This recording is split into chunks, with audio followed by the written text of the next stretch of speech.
அன்பு நண்பர்கள் அனைவருக்கும் ஜோதிட வாசஸ்பதி சுந்தரமூர்த்தியோட அன்பான வணக்கங்கள்.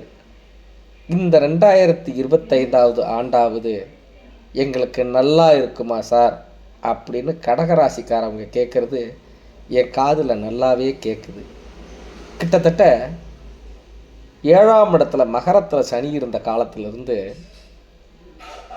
கடகராசிக்காரவங்களுக்கு ஒரு விதமான மன உளைச்சல், டென்ஷன், பிரச்சனை மேலே பிரச்சனை, குழந்தைகள் வழியில் பிரச்சனை, வேலை வாய்ப்பில் பிரச்சனை, உத்தியோகத்தில் பிரச்சனை, தொழிலில் பிரச்சனை, குடும்பத்தில் பிரச்சனை, இப்படி பிரச்சனை மேலே பிரச்சனையாக சமாளிச்சுக்கிட்டு இருக்காங்க. இன்றைக்கி விட்டதை நாளைக்கு பிடிக்கலாமா, தலைக்கு மேலே வெள்ளம் போனால் ஜானெண்ண முழமண்ணாங்கிற கதையில் ஒரு விரக்தியான மனநிலையிலேயே வாழ்ந்துக்கிட்டு இருக்கீங்க.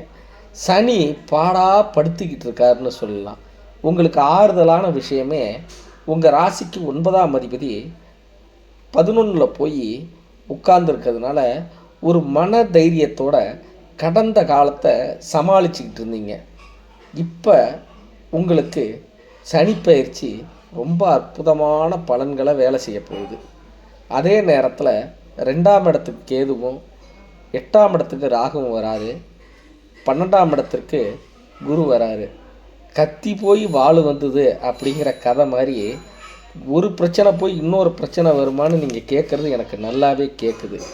ஆனால் உங்கள் 2023, 24 இந்த பிரச்சனைகள்லாம் தீரக்கூடிய ஒரு ஆண்டாக, ஒரு விடிவு காலம் பிறக்கக்கூடிய ஒரு ஆண்டாக இந்த ஆண்டு இருக்குது. அதற்கு காரணம் என்னென்னா, மார்ச் மாதம் நடக்கிற சனிப்பெயர்ச்சி.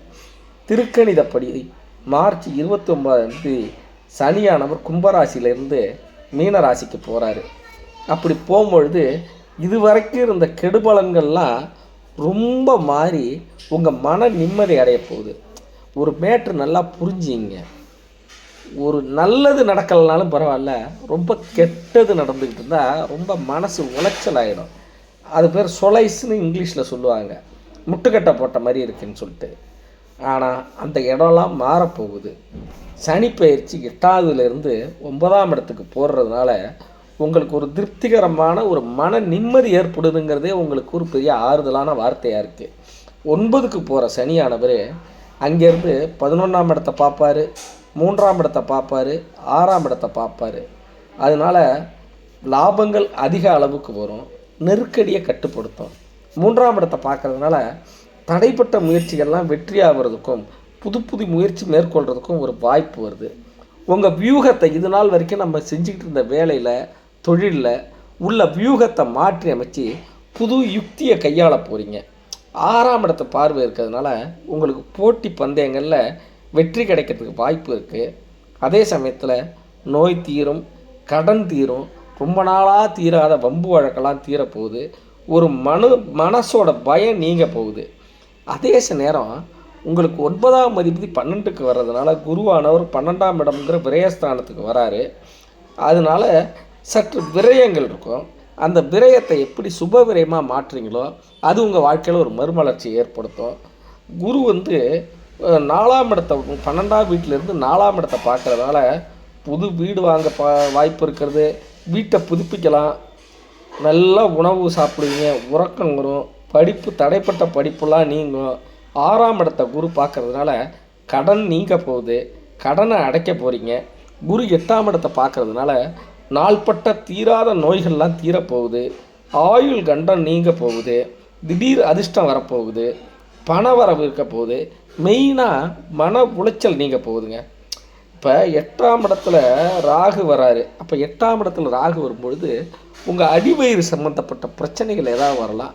பெண்களாக இருந்தால் மாதவிடாய் கோளாறுகள், கர்ப்பப்பை பிரச்சனைகள் இதெல்லாம் கொஞ்சம் டெஸ்ட் பண்ணிக்கிறது நல்ல உங்களுக்கு ஒரு ஃபுல்லாக அட்வைஸாக இருக்கும். அது மாத்திரம் இல்லாமல் ஃபுட் பாய்சனிங் ஆகிறதுக்கு வாய்ப்பு இருக்குது. நாள்பட்ட உணவை சாப்பிடாதீங்க, ஜங்க் ஃபுட்டு சாப்பிடாதீங்க.